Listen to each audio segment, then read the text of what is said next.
pois fazem uma porção de coisas desatinadas e perigosas, contra eles próprios.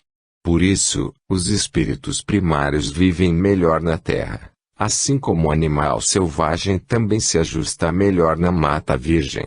Em verdade, enquanto o príncipe rasga o seu delicado traje de seda na sarça miúda, o aldeão imuniza-se com a roupa de couro entre os espinheiros mais bravios. Pergunta: e que se dizer quando o feitiço provoca a desencarnação do enfeitiçado? Mesmo assim, este ainda é beneficiado. Ramatiz: que é a morte senão a resultante de uma condenação implacável determinada pela própria natureza a todos os seres. Quantas vezes o espírito já se libertou das vestes carnais transitórias, no passado, através do fenômeno da morte? E quantas vezes ele ainda há de despir o seu traje de músculos, nervos e ossos, para entregá-lo ao depósito prosaico do cemitério? Porventura, a morte não ceifou Jesus, o inesquecível amigo da humanidade, apesar de sua missão libertadora e insubstituível presença no mundo? Ante o fatalismo da morte, que seremos nós, comparados a Hermes, Krishna, Buda ou Jesus, que sustentavam em seus ombros a responsabilidade sacrificial de transmitir aos homens o código moral sideral? A morte é a porta que se entreabre para a verdadeira vida do espírito, e não impede a sua continuidade ascensional. A carne é somente um fugaz minuto da existência humana a reduzir à plenitude espiritual do ser. Após o desvencilhamento dos laços carnais, o espírito retoma sua vivência real, pois ele evolui ou estaciona, jamais retrograda. Sem dúvida, a morte prematura reduz o programa particular ideado no espaço pelo reencarnante, assim como é crime perante a lei do karma extinguir a vida alheia. Mas há homens que, apesar de habitarem uns 100 de anos na matéria, viveram sob tal ignorância, que são superados por um menino de 10 ou 12 anos, alfabetizado. Deus criou os mundos e continua a alimentá-los através do seu amor e sabedoria infinitos, independente de nossas missões, filantropias ou lições de moral. Por isso, a partida mais cedo ou mais tarde, da face da terra, nada tem de valioso ou prejudicial no mecanismo poderoso e divino do universo, pois se trata de contingência exclusivamente particular, em que oferimos os benefícios segundo a nossa vivência no casulo de carne. A obra divina não precisa de nossa retificação. A nossa interferência humana só poderia causar contratempos indesejáveis a nós mesmos. Embora o homem desencarne tranquilamente sobre um colchão de molas e assistido por venerável sacerdote, ou então se liberte do organismo carnal exaurido pelo vampirismo de bruxaria, qualquer complicação nada tem a ver com a divindade, mas será exclusiva de sua própria consciência espiritual. Em verdade, o homem é sempre imortal, quer habite um corpo de carne sobre a face terráquea ou transite no além-túmulo através do seu perispírito. A desencarnação é a operação de desvestimento do traje carnal confeccionado com o material próprio da terra, o qual depois será entregue ao guarda-roupa do cemitério.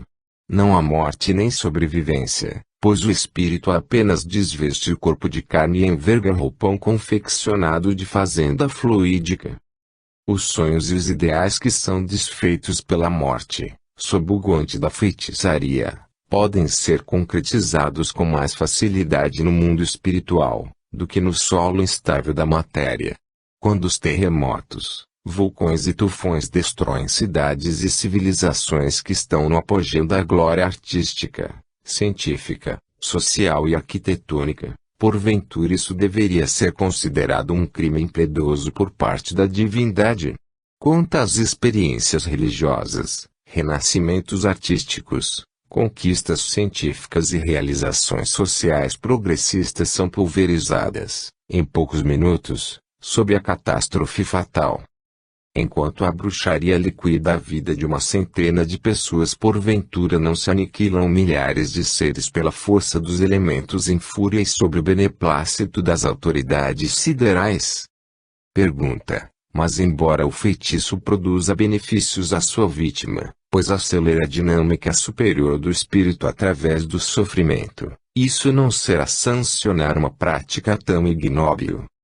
Ramatiz, o nosso principal escopo é demonstrar-vos que a bruxaria abominável, malgrado ser fruto de perversidade humana mobilizando forças negativas, termina por favorecer a própria vítima, em face dos resultados proveitosos que sempre resultam num sofrimento humano de condição retificadora.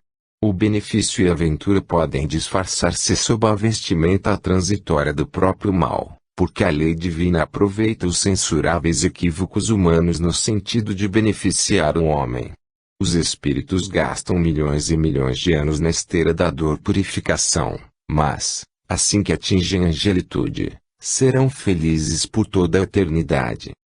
Indubitavelmente, ninguém deseja ser vítima do feitiço, nem seríamos tão estultos em endossar prática tão condenável, pois a vida humana pode ser conduzida de modo a evitarem-se as retificações dolorosas de aprimoramento espiritual, desde que os homens sigam fielmente os preceitos divinos expostos sobre a face da terra por inúmeros instrutores espirituais.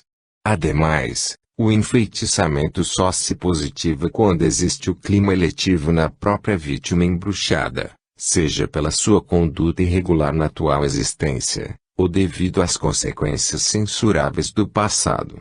Muitas almas, no entanto, que padeceram na terra os efeitos ruinosos do feitiço produzido por maldade, vingança, inveja, despeito ou ódio, agora, aqui, devotam-se sacrificialmente para ajudar os próprios algozes que as infelicitaram na carne, pois elas, de certo modo, sentem-se devedoras de sua tranquilidade espiritual por força desse sofrimento compulsório.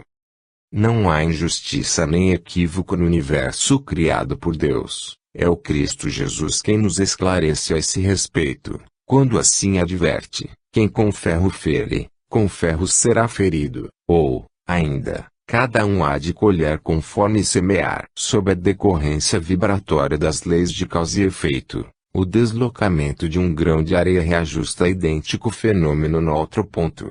Por isso, no diapasão e ritmo de equilíbrio harmônico do cosmo é tão importante a explosão de uma estrela, como a fagulha que salta de um fio elétrico. Eis porque um velho adágio assim diz: não cai um fio de cabelo da cabeça do homem, sem que Deus saiba. Por mais injusta que considerem o feitiço, só é possível ocorrer na vida de alguém como um fato resultante equitativo de igual acontecimento sucedido no pretérito, pois da má semente só desabrocha mau fruto, enquanto a boa semente produz a colheita sazonada. Malgrado o seu aspecto tenebroso, mortificante e indesejável, o feitiço é um acontecimento tão transitório quanto o mundo onde ele é praticado.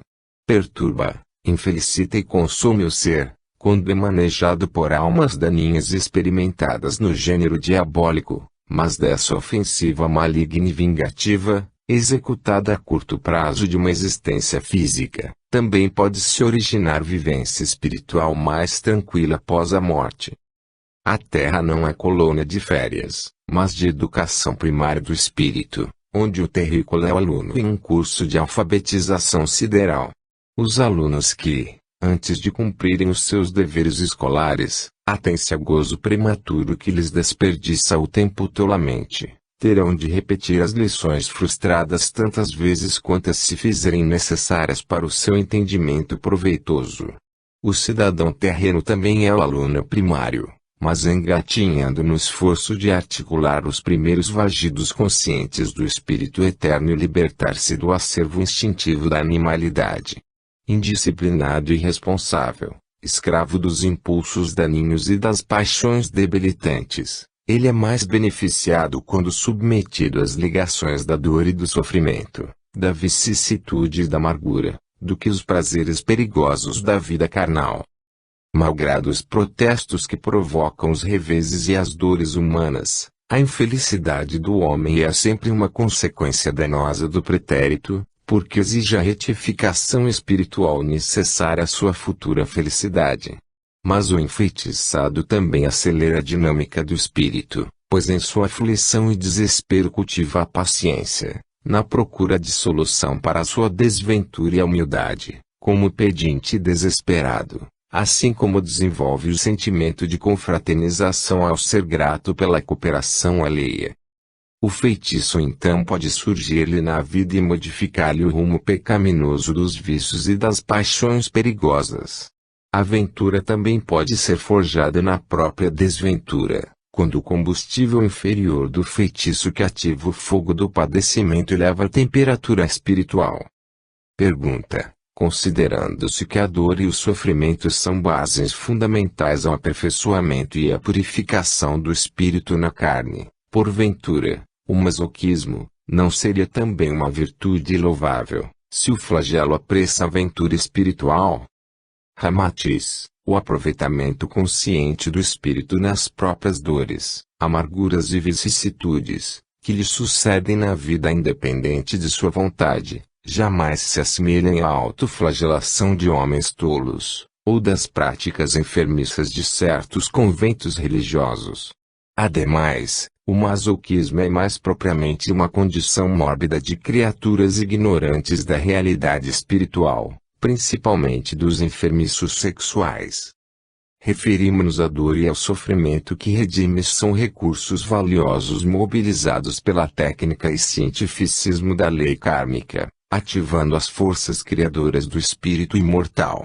Em face do atual estado evolutivo do terrícola, demasiadamente algemado ao instinto animal, o prazer debilita e a dor fortalece, conforme se verifica na consagração genial e heróica no campo da arte, ciência, filosofia, poesia e religião, através das figuras incomuns e sofredoras de Beethoven, Dostoiévski, Chopin, Miguel Ângelo, Mozart, Dante, Van Gogh, Milton, Allan Poe, Tchaikovsky, Paganini, Gandhi e principalmente o amado Jesus. A dor é a condição fundamental do aprimoramento do espírito terrícola, cujo progresso espiritual depende da concentração de energias plasmadas nessa forma de educação passiva e compulsória. Deus não condena o prazer do homem, pois o criou para ser feliz, mas, assim como o pai humano vigia a prole, ele também refreia os filhos irresponsáveis e imprudentes, que pretendem usufruir dos excessos prazenteiros antes de ultimarem os seus deveres espirituais. Quando o homem usufruir de sua consciência emancipada, ele saberá libertar-se dos artificialismos transitórios, que iludem mas não satisfazem. Quem não é escravo do prazer ilusório é um ser liberto do sofrimento. Pergunta: mas, nesse caso, não haveria certo automatismo no crescimento espiritual do homem, cesseando-lhe o livre-arbítrio e anulando-lhe o mérito na ascensão? Ramatiz: o atual estado de consciência terrícola, em confronto com a consciência espiritual de outras humanidades mais evoluídas, equivale à criança irresponsável na fase infantil de engatinhar. No seu primarismo espiritual, o homem terreno também não pode usufruir incondicionalmente do seu livre-arbítrio, pois isso só é compatível com os anjos já libertos dos ciclos reencarnatórios. Mas, à medida que o homem aprimora o conhecimento e purifica o sentimento, ele goza de maior amplitude no exercício do seu livre-arbítrio, porque torna-se cada vez mais seguro na composição de sua felicidade. Quanto a mérito, é disso menos importância, pois a escalonada angélica não é competição promovida por Deus no sentido de premiar as almas vencedoras com ricos troféus eternos. O crescimento espiritual é um problema todo particular, de foro íntimo. O universo aí está para o espírito usufruir dele tanto e quanto puder dispor e assimilar da vida, até o ponto em que a sua vivência não perturbe a vivência do próximo. Fica-lhe o direito de agir como bem quiser, mas cessa o seu livre-arbítrio, assim que principie a prejudicar o próximo. Pergunta: também deveríamos crer que o autor da bruxaria logre benefícios através do seu ato tão aviltante? Ramatiz: de acordo com a lei, a cada um segundo as suas obras, ou, quem com ferro fere, com ferro será ferido. Não há dúvida de que o feiticeiro há de sofrer os efeitos kármicos do seu malefício. Não importa se a vítima da bruxaria seja beneficiada pelas amarguras, vicissitudes e dores que lhe acometem a existência carnal por força de uma vingança, mas o feiticeiro terá de receber os impactos reversivos de sua ação destrutiva e dificilmente escapará aos padecimentos atrozes nos charcos repulsivos nutridos pelos mesmos fluidos impuros e mortificantes que mobilizarem desfavor de outrem. Infeliz e desgraçada é a criatura que movimenta as forças criadoras para fins destrutivos, pois ela as recebe de volta centuplicadamente no seu potencial energético. Mas, em virtude da função drástica expiativa e ao mesmo tempo redentora da dor, o mago ou o mandante do feitiço também são esmagados pelas próprias criações e atos maléficos, que movimentam contra os seus desafetos. Daí o velho e tradicional aforismo de que o feitiço sempre volta-se contra o feiticeiro, cumprindo-se a divina e sábia profilaxia de que a semeadura é livre, mas a colheita é obrigatória. Eis porque, dentro do próprio mecanismo da malignidade do enfeitiçamento, em que o seu autor é punido pelo desrespeito às leis divinas, ele também se purifica e se redime sob o sofrimento compulsório, ajustando-se ao conceito de nossa obra, magia de redenção. Fim.